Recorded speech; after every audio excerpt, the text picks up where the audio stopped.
देखिए, लगातार एक चर्चा बनी हुई है कि आरडीजी पे बीजेपी का क्या स्टैंड है। और बीजेपी एक बात लगातार ये कह रही है कि आरडीजी आपको कहाँ से अधिकार मिलता है। तो ये भारत का संविधान है। भारत का संविधान जो बाबा साहेब अम्बेडकर जी ने और उनकी टीम ने ये तैयार किया, और उस वक्त उन्होंने बड़ी दूरदर्शिता से राज्यों को क्या अधिकार मिलने चाहिए उसका उल्लेख जो है संविधान के अंदर किया।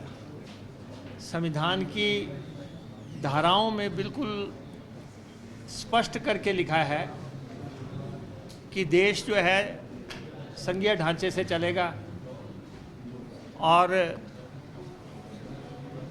संघीय ढांचे के नाते राज्यों के अपने अधिकार होंगे, अपने हक होंगे।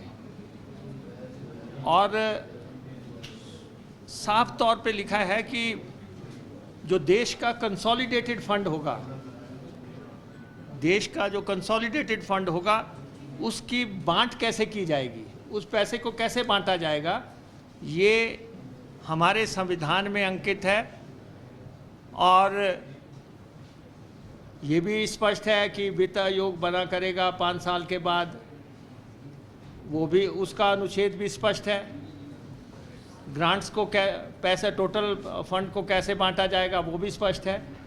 और पैसे को यूनियन कैसे आगे दे सकती है, इसकी सारा उल्लेख है। तो आप समझ सकते हैं कि देश के कर्णधारों ने, देश के जो हमारे नेता थे, उन्होंने कितने संजीदगी से ये प्रश्न उसी वक्त हल कर दिए थे।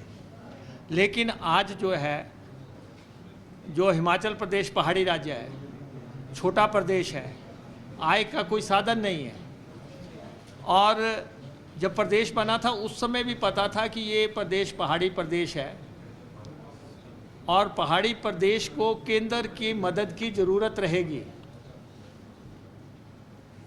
डॉक्टर वाई.एस. परमार और जो अन्य लोग जिन्होंने हिमाचल बनाया, उनको भी मालूम था कि हिमाचल के पास संसाधन नहीं होंगे, लेकिन हिमाचल के लोगों की राजनीतिक महत्वाकांक्षाओं को पूरा करने के लिए ये प्रदेश बनाया गया। और ये प्रदेश जो है संविधान बनने के बहुत सालों के बाद बना है। आज जो बात कर रहे हैं कि लोग कि संविधान में असम का नाम स्पेसिफिक लिखा हुआ है, ट्राइबल इलाकों का नाम स्पेसिफिक लिखा हुआ है। जब हिमाचल संविधान बनने के समय में था ही नहीं, तो हिमाचल का मेंशन कहाँ से होना था। लेकिन ये मेंशन स्पष्ट है कि रेवेन्यू ग्रांट्स को जो स्पेसिफिक नाम उन्होंने कंसोलिडेटेड फंड ऑफ इंडिया लिखा, और उसमें उन्होंने स्पष्ट कर दिया कि पैसा राज्यों को देना पड़ेगा।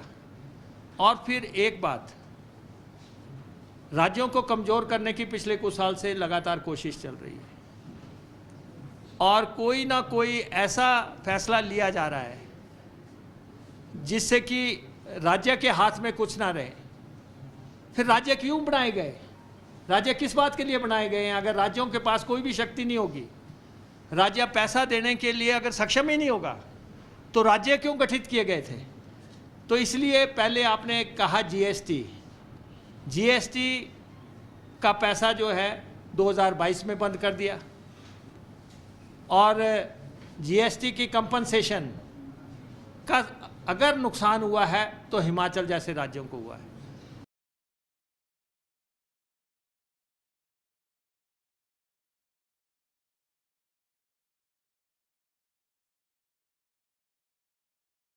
You got to